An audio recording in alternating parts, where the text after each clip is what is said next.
Vamos falar um pouco sobre a história de um documentário de história, né? Para quem acompanha minhas redes sociais do projeto História Islâmica, que muitas pessoas acreditam que o História Islâmica é um canal no YouTube, é uma página do Instagram, é uma página no Facebook, é um site. Não, pessoal, é um projeto que tem várias redes sociais vinculadas do projeto. Em cada uma das mídias a gente cria um tipo de conteúdo próprio para aquela mídia. No Instagram é um vídeo mais curto, no YouTube é um vídeo mais longo, no nosso site nós temos nossos artigos, nas outras redes sociais a gente coloca coisas assim que são, digamos, disponíveis para aquele formato de mídia. Mas nós temos um projeto aí com mais de uma década de duração. Então, após um ano, né, observando diuturnamente o massacre que acontece na faixa de Gaza, e produzindo bastante material sobre esse conteúdo, eu já estava meio que chegando no esgotamento profissional e emocional junto com a minha equipe.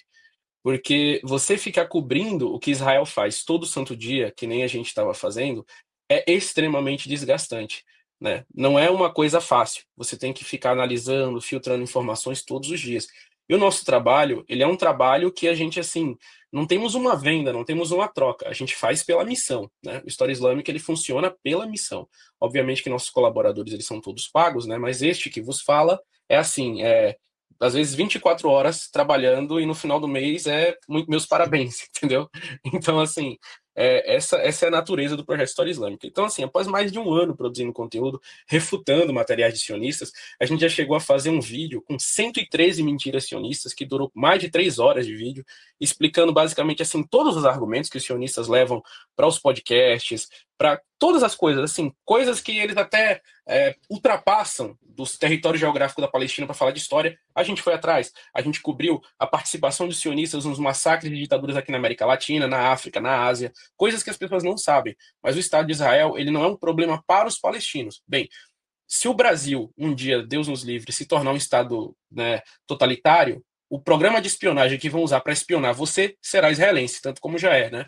O filho do Jair Bolsonaro aí fazendo a negociação com Pegasus. Agora Israel já desenvolveu um IA que pode matar, que é a Lavender. Então eles vão comprar no próximo governo e trazer aqui para o Brasil, né? Os tanques, né, e todo o material anti-insurgência populacional, olha, é anti-insurgência com selo Battle Tested, testado em batalha, ou seja, testado em seres humanos, né, que Israel faz, ele é vendido para o Brasil. Então, assim, para mostrar para as pessoas toda a dimensão gigantesca do que é o que acontece com os palestinos, que não é uma coisa localizada, é uma coisa generalizada. Então, após mais de um ano aí produzindo material todo dia, né, fugindo muito do nosso escopo, do que a gente queria se focar, porque a História Islâmica é uma página que, assim, toda a sua história, que já tem mais de 10 anos, é uma página que era muito mais focada em cultura, né, em cultura, em história, mas, assim, em curiosidades linguísticas, em curiosidades culinárias, em coisas, assim, que são, de certa forma, até lúdicas para as pessoas, formas de aprender para crianças, enfim, é sempre isso aí. Só que o que aconteceu? Desde que começou o 7 de outubro, a gente viu, assim, uma imensa carga de informações falsas, tanto históricas quanto sobre contemporaneidades envolvendo a Palestina, que não só envolvem os palestinos, o que já seria muito pior, mas uma difamação e uma demonização da comunidade muçulmana em si. Então, para isso, a gente decidiu focar e meio que mudar um pouco o foco do nosso conteúdo. Isso já vem para mais de um ano, né? Então, no mês de setembro, entre setembro e outubro, eu estava no interior da Anatólia, né? Onde hoje se localiza o país chamado Turquia. Eu estava Uhum. fazendo uma viagem com uns colegas meus, né, para apresentar, falar um pouco do nosso projeto lá para algumas pessoas que estavam interessadas nele, né? Então eu estava fazendo uma viagem e tal, no encontro, geralmente são encontros religiosos que a gente faz dentro da comunidade muçulmana, vem pessoas de vários lugares, a gente vai meio que ali debatendo, né? Olha, o que é que está funcionando no teu país, o que é que, digamos assim, como é que é a situação da tua comunidade e tal, a gente vai trocando experiências, né? Para estar ali passando aquilo ali. Então tinha muçulmanos de vários países nesse encontro que a gente fez. E eu estava lá presente e muita gente começou a me mandar mensagem falando sobre esse documentário da Brasil Paralelo, né? Falando, olha, gente, Mansur, você tem que fazer alguma coisa, você tem que fazer uma resposta a esse documentário, você é a pessoa capacitada para fazer. Veio muita gente falar. E eu, a priori, eu falei que eu não ia fazer. Eu não ia fazer nada, porque é o seguinte, eu já estava sem recursos. Eu não conseguia mais produzir tanto material sobre esse tema e já estava, sinceramente, bastante esgotado em todos os sentidos, assim, de trabalhar, gente, porque eu trabalho muito, tá? Muito, muito, muito. Muitas horas por dia. Então, assim, mas o clamor foi tão grande de pessoas tão especiais para mim, que eu cheguei para minha equipe, né, com uma diferença de horário de 7 horas, né, Uhum. entre Brasil e eu tava em Esparta, né, meio que ali na região mais ao sul da Turquia, Uhum. E eu peguei minha equipe e falei, gente, vamos fazer um documentário para responder Brasil Paralelo. O pessoal falou, como? Com que dinheiro? Como é que você vai fazer isso? Como é que vai fazer? Eu falei, eu não sei.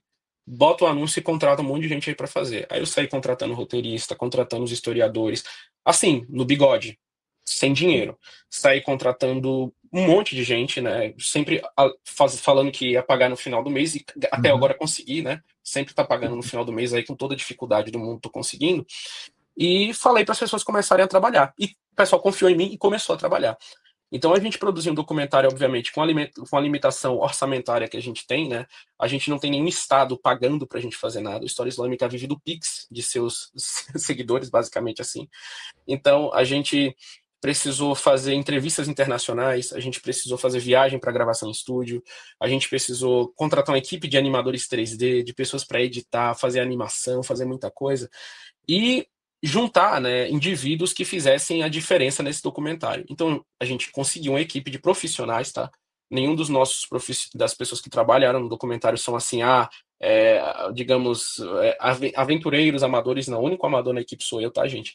O resto é todo mundo, assim, bastante profissional em todos os sentidos, para criação de trilha sonora, para criação de animação, para utilização de luzes em estúdio. Foi muita gente que a gente acabou contratando para fazer, Uhum. né? E para fazer esse material. Então, quando a gente pegou o material bruto na finalização do documentário, tinha mais de o quê? Quase mais de com muita tranquilidade, mais de 15 horas de material Aham. gravado e de material bruto. Então a gente teve que fazer digamos assim, a depuração daquilo ali para Isso. comprimir e transformar assim, no mínimo que a gente pudesse fazer.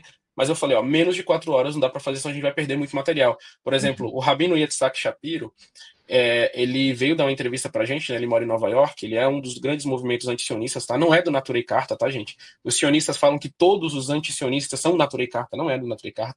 É um dos rabinos de outras linhas, né, racídicas, que são antisionistas, né? Foi o nosso casting, ele é majoritariamente judaico, né? Dentro do nosso Uhum. documentário, a gente fez questão de fazer isso, de deixar a maioria das pessoas que estão ali, né, judeus. Os outros são pessoas aqui do Brasil, tem alguns palestinos, mas a maioria é judeu. Então a gente trouxe esse casting e só a entrevista com o Rabino Itzhak Shapiro deu 3 horas. Então, assim, só com ele, né? Estão 12 pessoas. Então a gente teve um correspondente em Istambul, especialista em Oriente Médio, que a gente que chamou para o nosso casting, enfim, muita gente. E a gente fez um acordo que era o seguinte: não vamos chamar pessoas para falar obviedades. Ou Uhum. seja, errado, certo, bonito, feio. Não, a gente quer revelar coisas. Por isso que o Uhum. nome do documentário é A Face Revelada.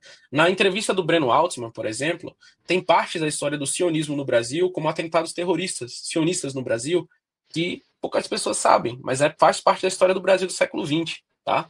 A tentativa da destruição da comunidade judaica anti-sionista no Brasil na época do avanço do carranismo em Israel e nos Estados Unidos, passou por atentados à vida de lideranças judaicas antisionistas aqui no Brasil. Isso aí vai ser revelado no nosso documentário. Entre muitas outras coisas, tá?